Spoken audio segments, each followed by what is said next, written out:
Salut la team, j'espère que vous allez bien. On se retrouve aujourd'hui dans cette nouvelle vidéo pour une course que je vais effectuer à Ménil-sur-Iton.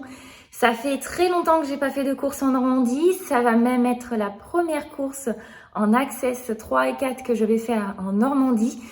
Donc ça me replonge un petit peu dans les souvenirs de l'année dernière et si j'ai décidé d'aller sur ce niveau de compétition, c'est surtout pour parfaire mes techniques d'attaque, étant donné que le championnat du monde approche et comme je vous ai dit dans la dernière vidéo que j'ai fait à ce soir en Montois et je vous remets le lien en description si vous ne l'avez pas déjà vu, le but pour moi c'est d'apprendre à attaquer, apprendre à être actrice d'une course, de façon à pouvoir tirer une carte différente de mon jeu le jour du championnat du monde. Parce que je pense quand même que c'est un titre très difficile à obtenir et que si je veux avoir peut-être une toute petite chance de pouvoir l'obtenir, il va pas falloir que je me contente uniquement de savoir suivre, mais il va bien falloir que je sache attaquer. Donc c'est pour ça que je redescends un petit peu d'un niveau, de façon à ce que physiquement parlant, je sois un petit peu plus reposer, un petit peu plus safe, ce qui me permet aussi de recharger les batteries pour l'échéance. Bien sûr, les entraînements vont en conséquence de façon à ce que je ne me ramollisse pas non plus.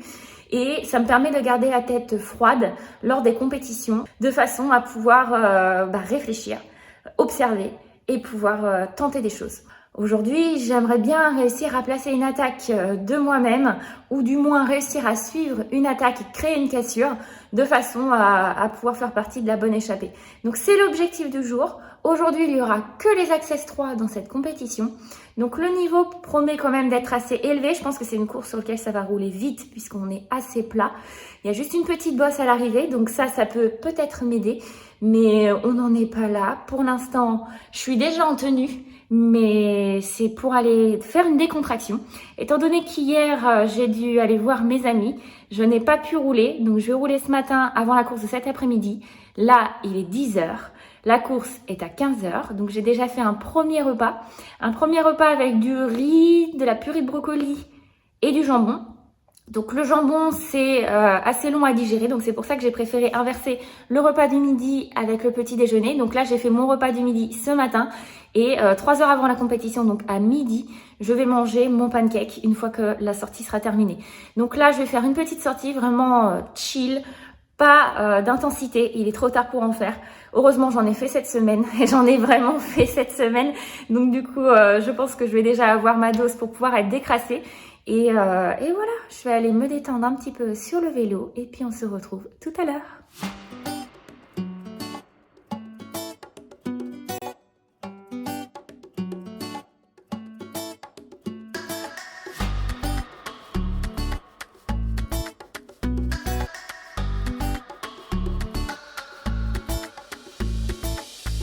Ah oui, et si j'ai oublié de vous dire pourquoi je suis allée voir mes amis hier, c'est parce que je suis en plein déménagement, un gros déménagement qui va me faire changer de région, mais alors pas qu'un peu. Et du coup, voilà, c'est pas forcément la meilleure période pour moi, étant donné que je perds pas mal d'énergie à composer ces petits cartons. J'en ai encore plein à effectuer, donc c'est un petit peu le bazar. Et voilà, ça me fait aussi un petit peu bizarre de retourner sur ces compétitions, parce que ça fait 1 an que j'ai pas vu certaines personnes avec lesquelles je vais pouvoir rouler aujourd'hui. Et j'avoue que ça me stresse un petit peu. Mais voilà, j'ai envie de faire quelque chose de bien, j'ai envie de progresser. J'ai envie qu'on apprenne ensemble, que ce que j'ai pu apprendre la semaine dernière me serve aujourd'hui et ce que je vais pouvoir apprendre aujourd'hui puisse me servir dans les prochaines courses. La saison va vite se terminer, donc il me reste peu de temps pour être prête à l'échéance. Donc c'est parti et on va kiffer. Falling down and then rising up, reach the clouds in a state of flux. I've got you for now, and we are coming down.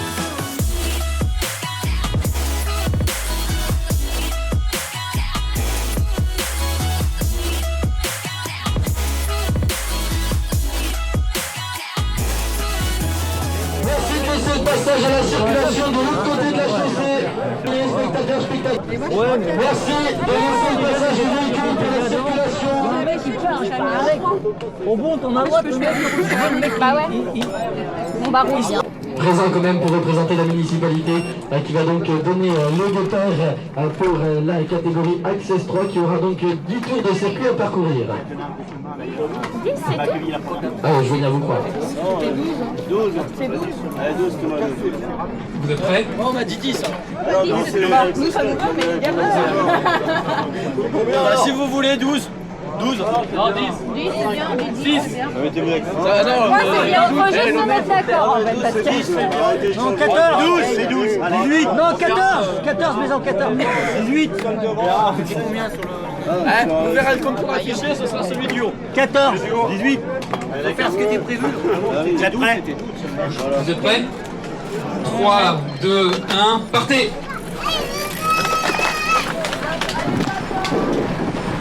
Allez, nous y voici, le départ est donné et mon premier réflexe est de me mettre dans la roue du numéro 35 du club d'Orbec, puisqu'effectivement on m'avait dit avant le départ qu'il avait gagné sa course la veille et qu'il allait monter donc en Access 2 et qu'il avait donc la ferme intention de pouvoir gagner cette compétition aujourd'hui. C'est aussi le coéquipier de Jérôme Launay, un coureur que j'ai rencontré lorsque j'étais en déplacement sur Caen et qui m'avait mis en relation avec Cédric Guérin de la chaîne NCT et sur qui je sais que je peux compter puisqu'il est puissant. Il a parfaitement en tête les méthodes pour bien se placer dans un peloton et optimiser ses efforts.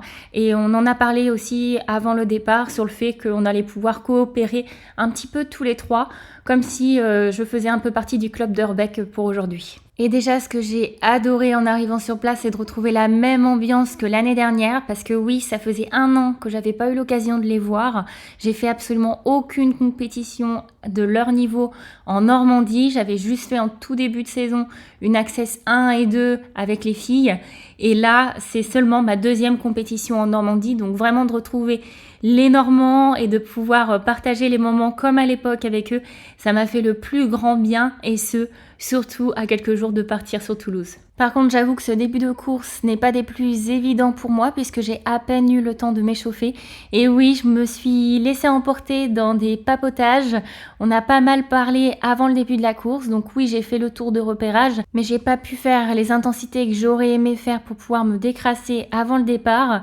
Et en plus de ça, on a dû attendre une bonne dizaine de minutes avant le départ qui a été prise en retard du fait que les Access 1 et 2 couraient juste avant nous et que ça a pris un petit peu plus de temps que prévu. Il y a aussi un élément à prendre en compte, c'est que ça fait 1 mois que j'ai pas fait de compétition FFC puisque je suis partie début juillet faire l'étape du Tour à Nice, qu'ensuite j'ai fait tout ce que j'avais besoin de faire sur Toulouse pour préparer mon arrivée et qu'ensuite j'ai terminé par une halte en Espagne sur lequel je me suis préparée pour les championnats du monde en faisant beaucoup de montées de col et du coup augmenter ma puissance. Du coup, si on ne tient compte que les courses FFC qui sont sur circuit fermé, je n'ai réalisé que 3 compétitions depuis le mois d'avril et particulièrement ces derniers temps étant donné que j'ai fait du coup la course en ce soir en Montois que je vous ai mis en description qui était le 21 juin. J'ai également fait la semaine suivante un critérium à Livaro, c'était mon tout premier critérium et ça s'est plutôt bien passé.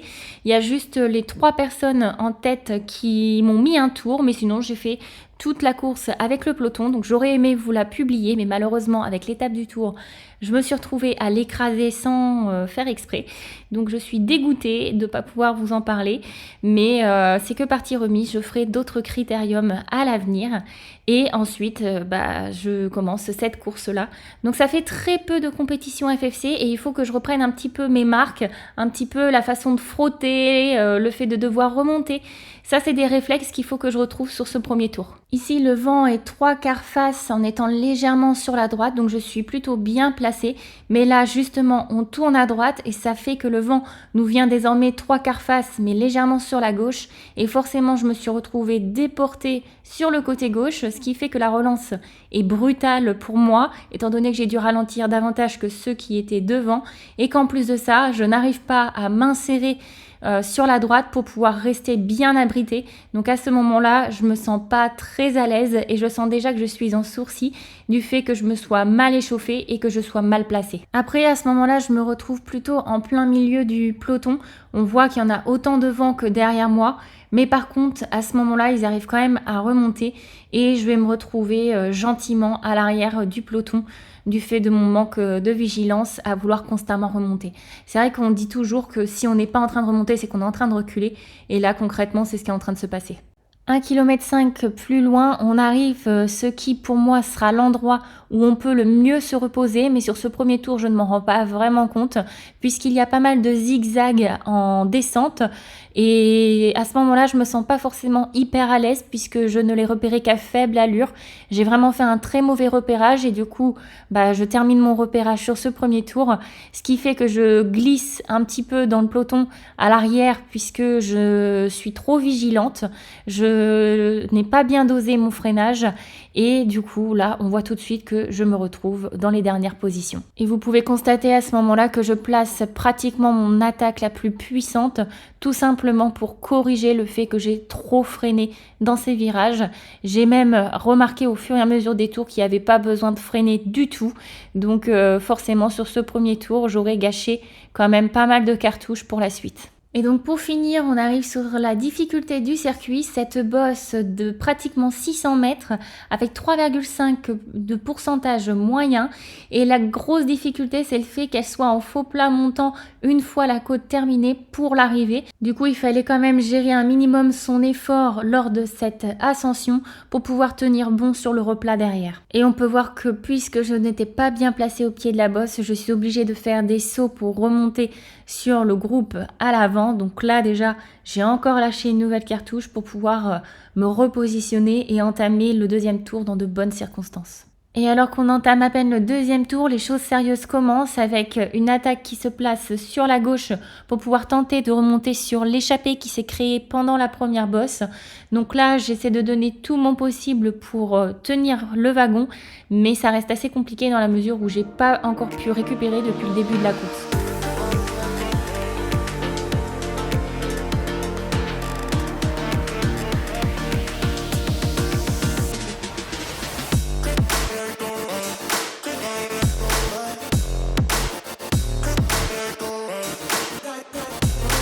Et voilà, le peloton coupe l'effort. À ce moment-là, je suis incapable de vous dire pourquoi, étant donné que je suis trop à l'arrière pour voir ce qu'il se passe. Mais après coup, j'ai demandé à plusieurs coureurs et ce qui s'est passé, c'est qu'en réalité, il y a juste à la fin du premier tour, 3 personnes qui sont parties en échappée. Donc le peloton a donné toute son énergie pour pouvoir les reprendre. Il y en a un autre qui a réussi à sortir à ce moment précis. Et en fin de compte, les coureurs qui pouvaient sortir de ce peloton étaient des gens qui ne faisaient pas partie de ce challenge. Car je ne vous en ai pas parlé, mais cette course fait partie d'un challenge qui s'appelle la Roger Beck, qui se déroule en 9 manches et on est sur la 5e manche. Donc là, les cartes commencent déjà à être bien jouées et on m'a tenu informé que c'était le club de Cerquigny qui avait tendance à avoir pas mal de points et du coup, ils avaient un coureur qui se plaçait à l'avant et qui faisait barrage pour choisir qui pouvait sortir et qui ne pouvait pas sortir. Donc ceux qui ne faisaient pas partie du challenge pouvaient sortir assez facilement, donc comme moi par exemple. Ça, on verra un peu plus tard si j'ose le faire ou pas. Et ceux qui avaient pas mal de points déjà étaient contenancés du mieux possible à l'intérieur du peloton pour garder l'avance. Et donc là, on peut voir que mon manque de concentration fait que je me retrouve vraiment en dernière position, juste avant la relance. Et bon, là, du coup, j'ai tout simplement pas le droit à l'erreur. C'est une course qui se fait par sélection à l'arrière. On a pris le départ à 73 personnes et on n'a été que 33 de classés.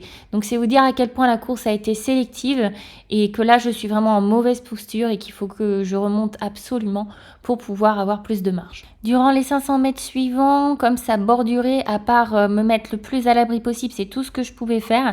Et donc dès que le coureur devant moi se met à remonter du fait que le peloton ralentisse un petit peu, je profite du convoi pour m'abriter un petit peu derrière lui et me replacer au mieux possible. On arrive une nouvelle fois sur cette bosse et je suis un tout petit peu mieux placée, mais on n'est pas encore dans les circonstances idéales. Donc dès que je vois un coureur commencer à remonter, je profite du convoi pour le suivre et me replacer également, puisque je sens que je suis capable de mettre bien plus dans cette côte. Mais le problème, c'est que je reste un petit gabarit et que le replat derrière va être difficile pour moi. Donc même si ici, je peux faire des belles choses, bah à ce moment-là, j'hésite vraiment à le faire et je me contiens pour garder de l'énergie pour le sommet de la côte et le replat qui nous attend dans le vent. J'arrive à me remettre correctement dans la boule à partir du 3e tour. Ici, tout le monde est en ligne puisqu'un nouveau coureur est en train de partir sur l'échappée. Ils vont être désormais 5 en échappée et là, ça commence à être compliqué pour moi puisque je suis toujours à l'arrière de ce peloton. Et visiblement, je vais le payer très cher.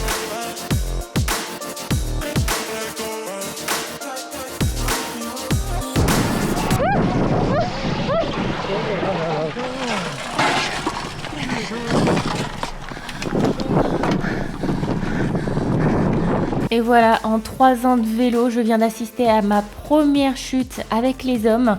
Donc ça me fait un petit peu drôle, mais malheureusement je commence à être habituée quand même aux chutes et je me concentre tout de suite sur ma course puisque je sais bien que d'une part je vais rien pouvoir faire pour eux, ils sont très nombreux à être tombés et pourront se porter assistance l'un à l'autre et malheureusement je dois me concentrer sur ma course et oublier au plus vite le petit traumatisme que cela cause toujours de voir des personnes, d'autant plus quand on les connaît, être au sol. Et là je me retrouve complètement décrochée du reste du peloton, à savoir qu'il y a une personne derrière moi mais qui est tellement loin qu'on n'arrive même plus à la voir à la caméra, donc je ne veux pas l'attendre parce que j'ai vraiment trop peur que cette personne n'arrive jamais à rentrer. Déjà que moi même j'ai un doute parce que là on arrive sur le virage qui va vers la droite et qui nous mettra vent de face et je sais que si je ne rentre pas avant ce virage, je n'arriverai probablement pas à remonter toute seule dans le vent pour rejoindre le peloton. Et là, je me retrouve à devoir assumer une relance suivie d'une bordure pour pouvoir tenir le groupe sans avoir pu récupérer une seule fois puisque je suis à pratiquement 190 de battements par minute. Mais pendant ce temps, je vais vous remettre quand même la chute au ralenti pour qu'on essaye de comprendre parce que moi, de mon côté, j'ai absolument pas compris ce qui s'était passé. Donc, je vous laisse mettre en commentaire ce que vous en pensez si vous arrivez à voir quelque chose de votre côté.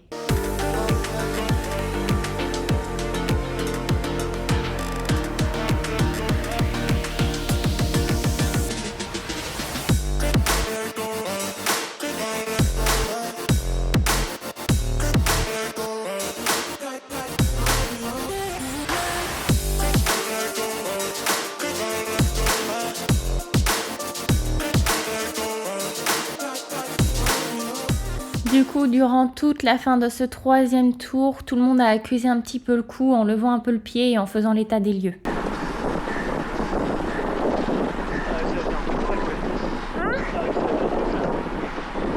Ouais. J'ai eu mal. Ouais. On a l'air d'être obligé de prendre en 3-2 même. On a eu mal. Moi j'ai mal derrière. Hein? J'ai mal derrière. Mais je savais pas si tu allais réussir. J'ai obligé de reprendre un peu pour reprendre mon souffle. Ah ouais. T'es tombé? Non, non, bloqué dedans. Ouais, comme moi. Je descends, elle est passée dans l'air. Bah, ils ont fait un mur, hein. Ouais, bah oui. Hop. J'ai juste remonté dans ma boule.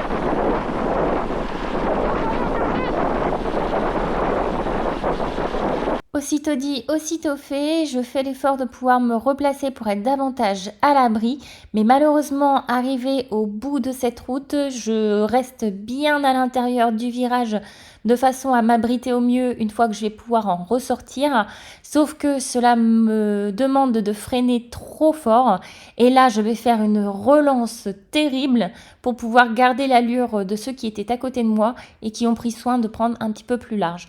Donc là je pense que la technique n'était pas bonne.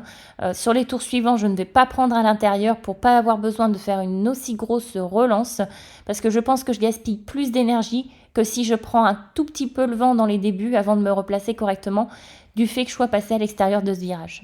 Et en plus de ça, comme vous venez de le voir, je me suis décalée sur la gauche finalement pour pouvoir prendre la roue de quelqu'un qui était en train de remonter.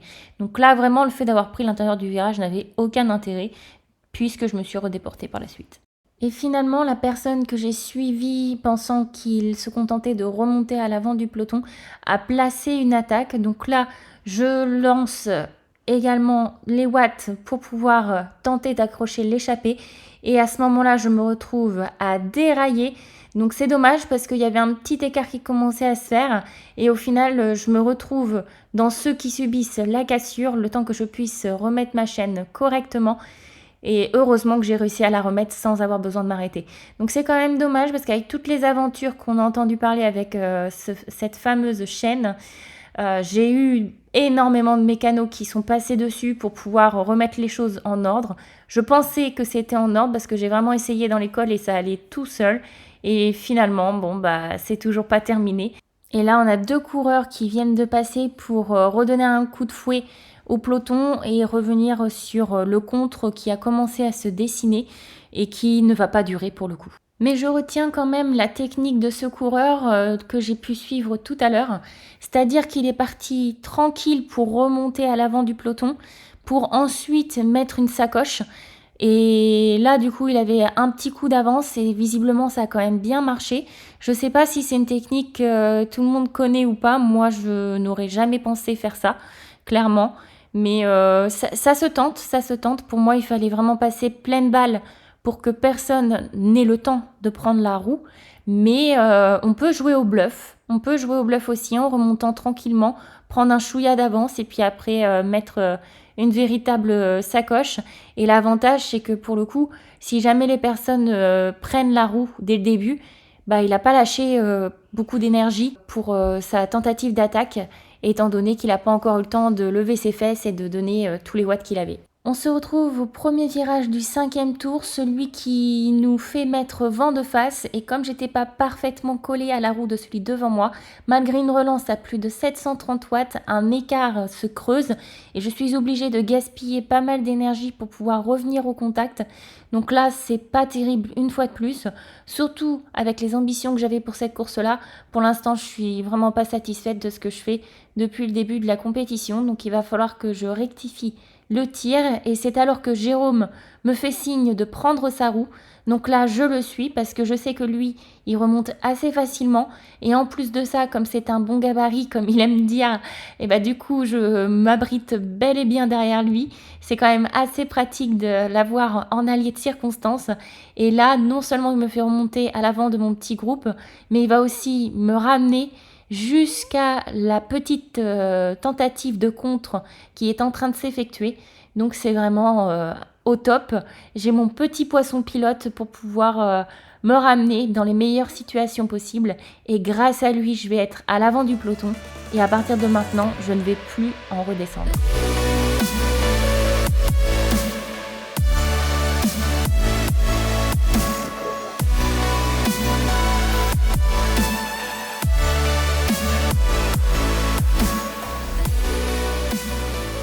Je n'ai pas oublié ma première mission qui est de vouloir être dans l'échappée aujourd'hui. Donc clairement, l'objectif d'être en échappée me paraît difficile. Mais par contre, être dans un contre, j'en ai bien l'intention. Et du coup, en l'espace de 4 km, j'ai déjà suivi 5 attaques. Et c'est une chose que je vais répéter pendant plusieurs tours. Puisqu'en fin de compte, à chaque fois que je me prenais une contre-attaque et que ça devenait un petit peu difficile, j'avais Jérôme qui était à ma disposition pour m'aider à me replacer. Et je l'en remercie parce qu'il en était vraiment pas obligé. Et dès lors que je voyais quelqu'un sortir, je bondissais sur l'occasion, malgré que ça commence à tirer un petit peu dans les cuisses, parce que entre la chaleur et puis le fait de me retrouver à faire des sprints à chaque kilomètre, bah, au bout d'un moment ça use un petit peu, surtout que le vent était quand même très violent. Mais je ne compte pas mes efforts puisque je me dis que dans tous les cas, physiquement parlant, ça me permettra d'être meilleure par la suite et qu'il me faut tenter des choses pour m'améliorer stratégiquement. Et là, notamment, à ce moment-là, je me dis que c'est peut-être la bonne échappée qui peut commencer à se faire, étant donné que Jérôme roule alors que son coéquipier freine le restant du peloton. Mais malheureusement, le moteur ne s'est pas allumé par les 3 camarades qui étaient à l'avant. Mais je pense vraiment qu'il y avait possibilité de faire quelque chose. Donc j'étais vraiment prête à l'action à ce moment-là. Et peut-être que j'aurais dû le faire moi-même pour le coup. Et c'est un peu le regret que j'ai sur cette course, c'est que malgré que j'en avais terriblement envie, je n'ai pas senti le moment sur lequel je pouvais partir en échappée seule, étant donné qu'on avait vraiment tout le temps du vent plus ou moins de face. Un coup c'était un petit peu plus à droite, un coup c'était un petit peu plus à gauche, mais le seul moment où on avait le vent favorable, c'était dans cette côte.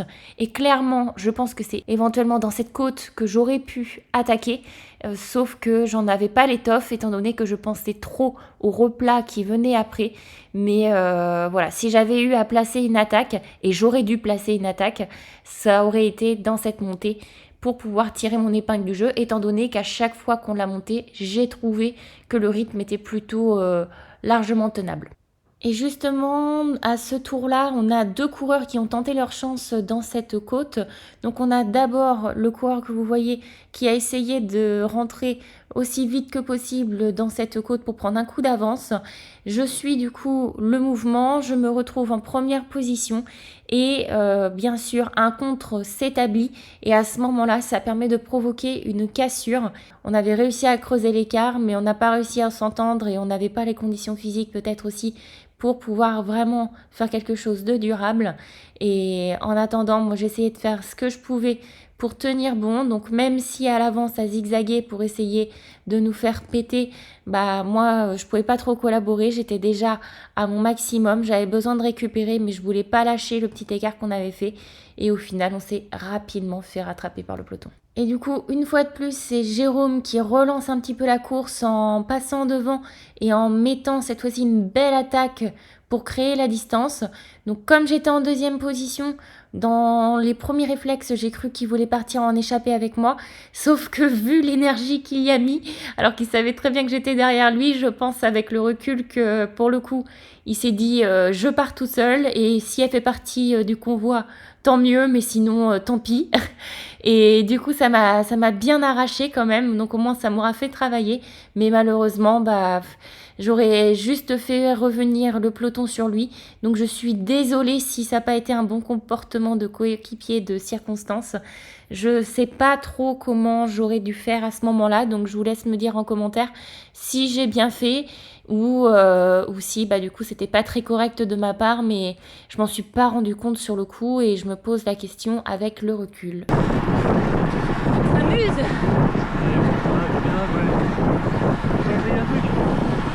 Pas où ils sont encore. Et oui, c'est quoi? J'essaie juste de respirer déjà. Regarde.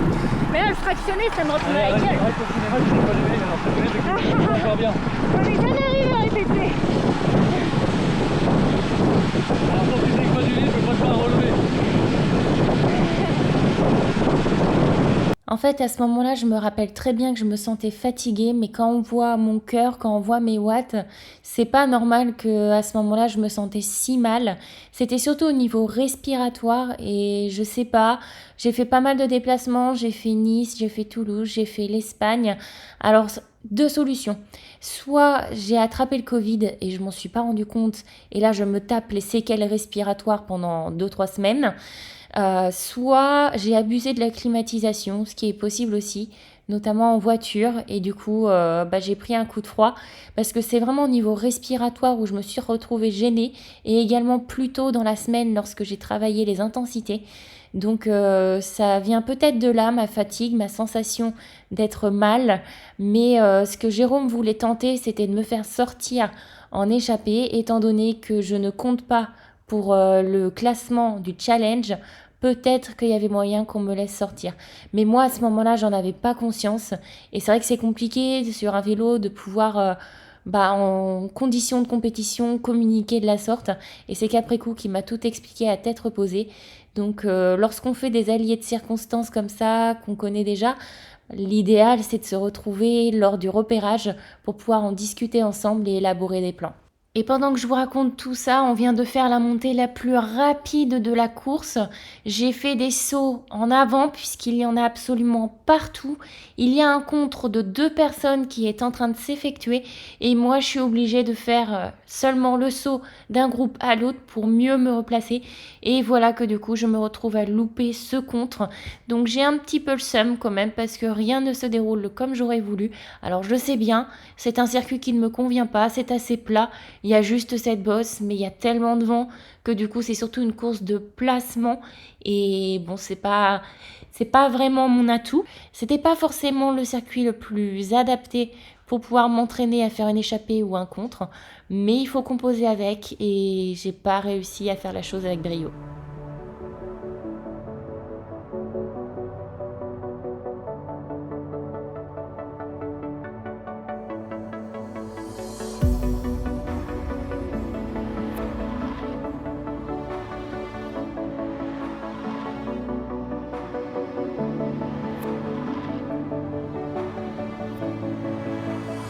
Et là, par exemple, à 4 tours de la fin, je me sentais bien de pouvoir attaquer à ce moment-là, mais comme la voiture était devant à nous gêner, je me suis dit que ça allait être anti-sport de pouvoir attaquer à ce moment-là, puisque forcément, là, on est à l'avant du peloton, donc on se faufile assez facilement, mais pour le reste du peloton, ça reste quand même assez dangereux. Et voilà, moi, j'ai pas osé parce que j'aurais trouvé ça vraiment un peu fourbe de ma part de pouvoir le faire. Est-ce que vous considérez ça comme de la stratégie et donc j'aurais dû le faire, ou ai-je raison de m'être abstenue sur ce coup-là?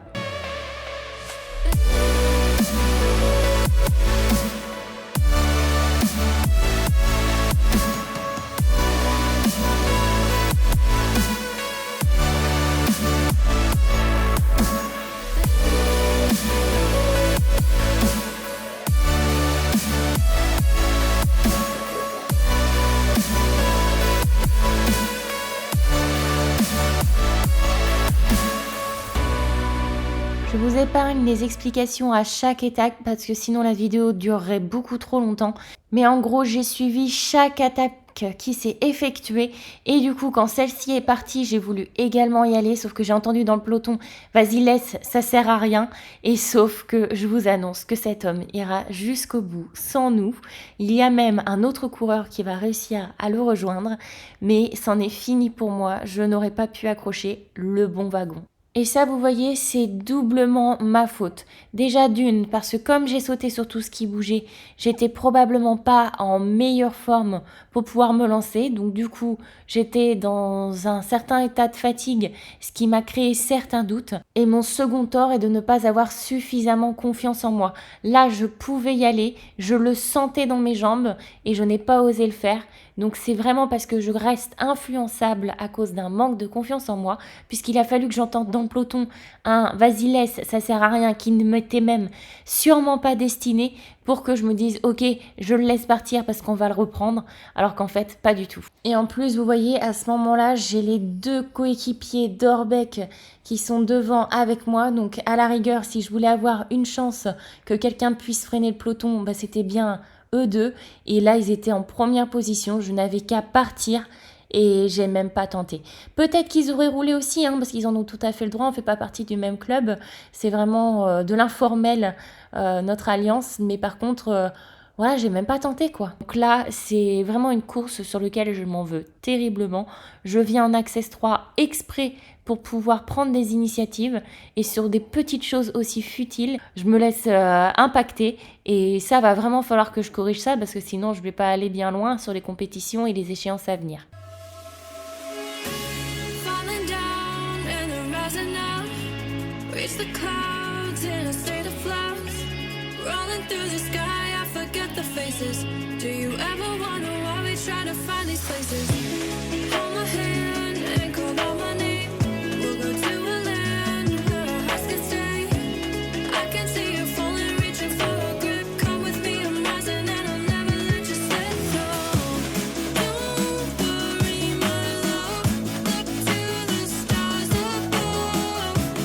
I've got you for now, and we are coming down.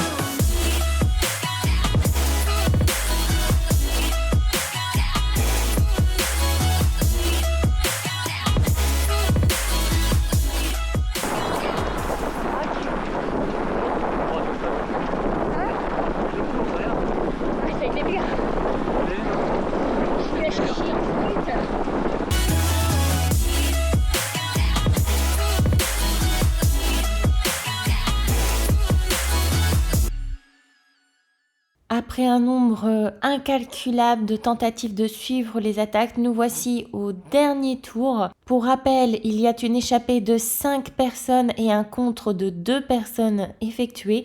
Là, ça fait à peu près 3 km que nous sommes tous en ligne et que je suis en deuxième position. Je ne sais pas trop quoi faire à ce moment-là parce que je sais que le sprint n'est pas forcément pour moi.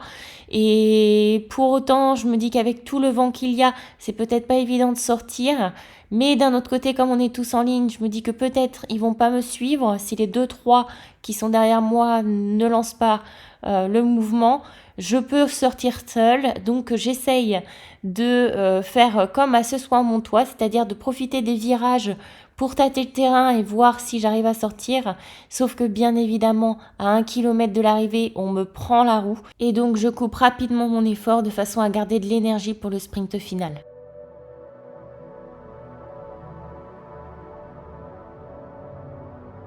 Donc là, on est au moment de la bosse où ça pourrait faire mal, où je serais tentée d'attaquer, mais on est à 700 mètres de l'arrivée, donc je ne m'en sens pas capable.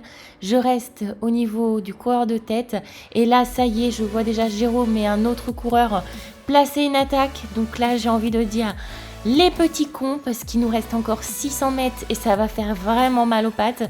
Là, à ce moment-là, je me dis qu'ils sont vraiment très très forts, et je ne sais pas comment je vais faire pour résister aussi longtemps.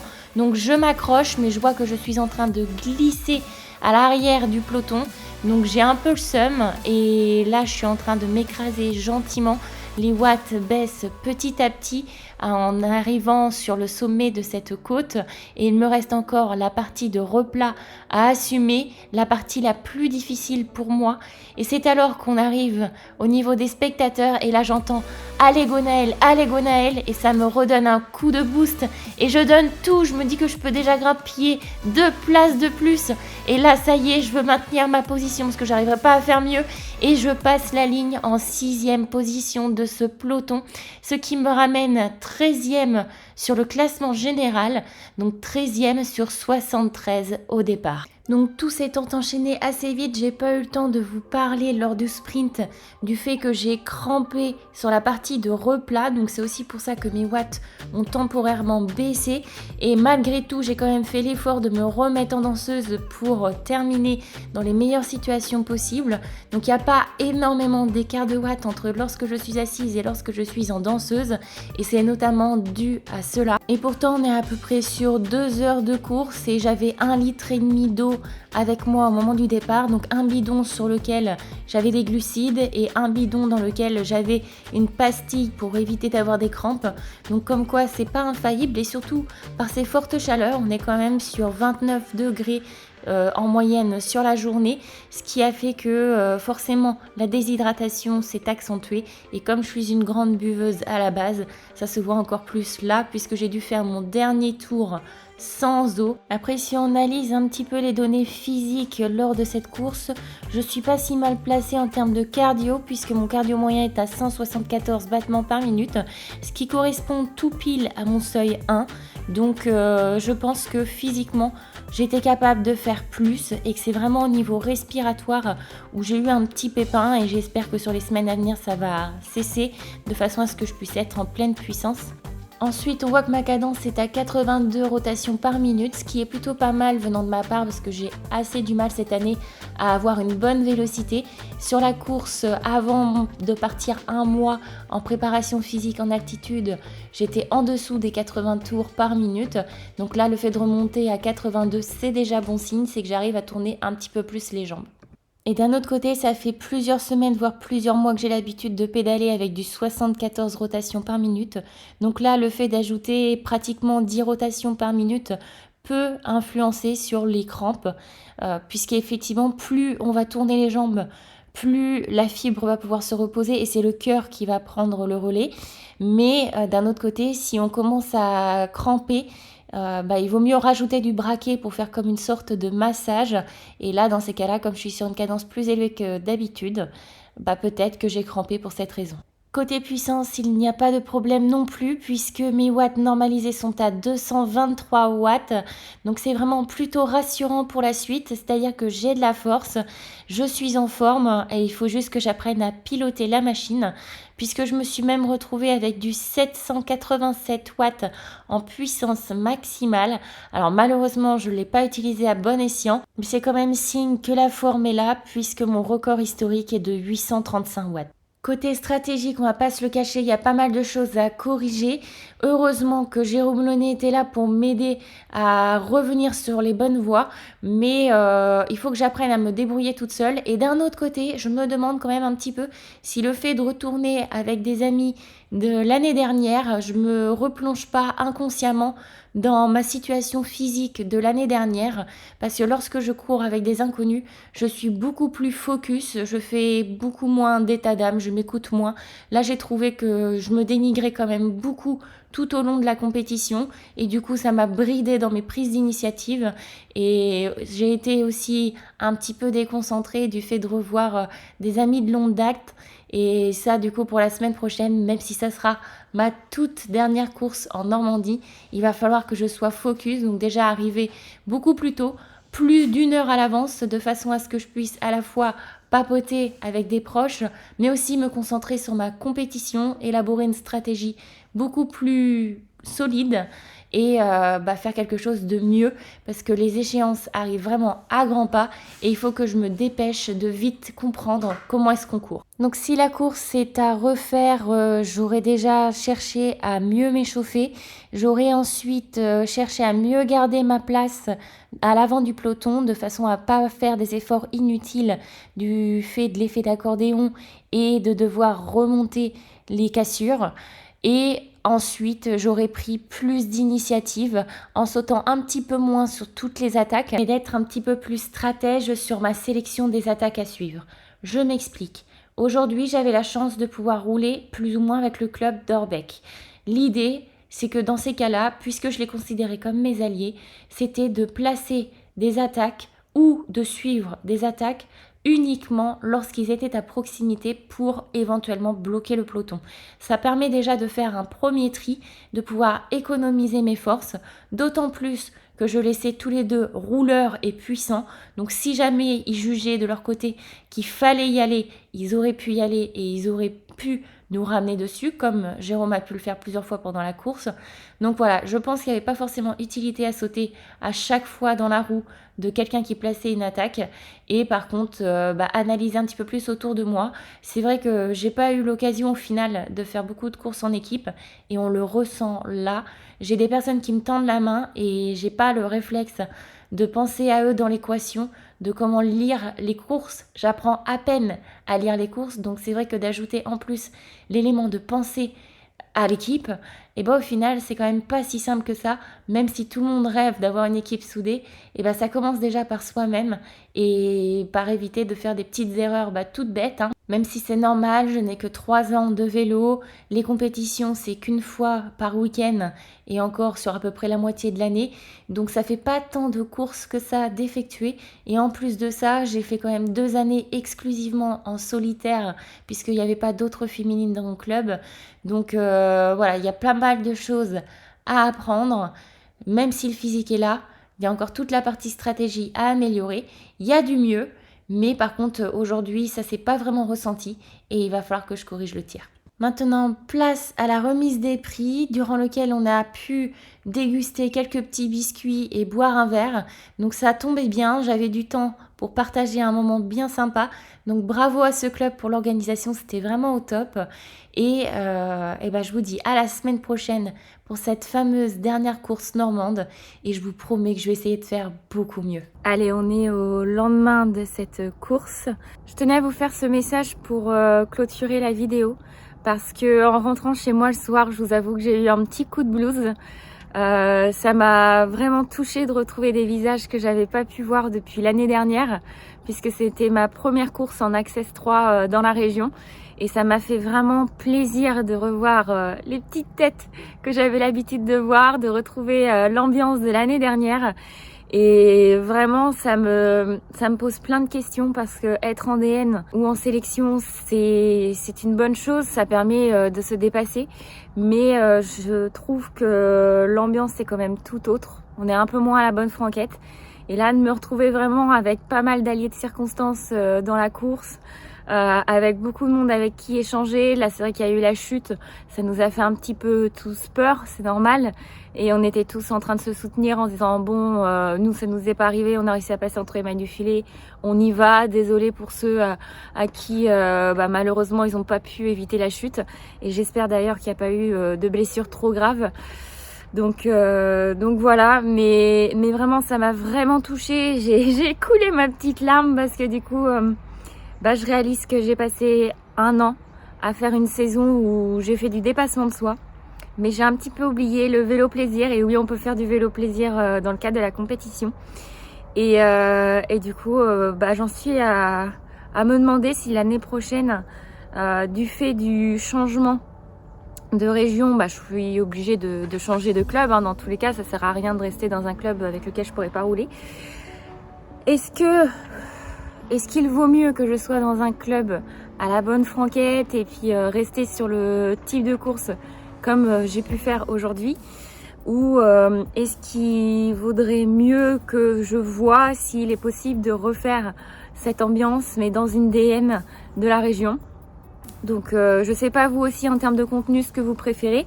Est-ce que vous préférez me voir sur des pelotons mix et donc des courses un petit peu moins grandioses mais sur lesquelles je peux être plus actrice, ou est-ce que vous avez envie de voir de grandes compétitions comme les Coupes de France que j'ai pu faire cette année et où je suis un petit peu moins moteur de la compétition? Donc là je vous laisse me le mettre en commentaire, ça va vraiment me guider parce que j'ai un réel doute. Je sais que je peux avoir une DM, mais est-ce que j'en ai envie et est-ce que c'est vraiment intéressant de le faire? Je compte sur vous pour me guider un petit peu et me dire ce que vous attendez de moi pour 2025. En tout cas, je vous fais des gros bisous parce que la Normandie va me manquer quand même. Je vais continuer à avancer sur le déménagement. Je suis très heureuse de partir aussi parce que j'ai jamais changé de région, mais ça reste une page qui se tourne et j'ai qu'une hâte, c'est de découvrir la suite. J'ai qu'une hâte, c'est de découvrir la suite parce que je suis sûre que la région de Toulouse est une région très riche. Je connais déjà quelques personnes qui sont géniaux et du coup, j'ai juste hâte de continuer à découvrir et de pouvoir m'amuser là-bas aussi, de venir à votre rencontre parce que ça va permettre aussi de rencontrer des nouvelles personnes. Mais je garde très au fond de mon cœur tous ceux qui ont su me soutenir depuis mes débuts, tous ceux qui m'ont vu grandir dans le vélo, les petits Normands. et de toute façon, je remonterai régulièrement. Quand on a les amis et la famille qui sont sur une région, on la quitte pas définitivement. Donc voilà, une année 2025 qui s'annonce avec pas mal de nouveautés. Ça va être vraiment génial. Et pas mal de déplacements aussi parce que je vais vouloir vous retrouver. Je vais vouloir venir à votre rencontre pour ceux que j'ai pas encore rencontrés.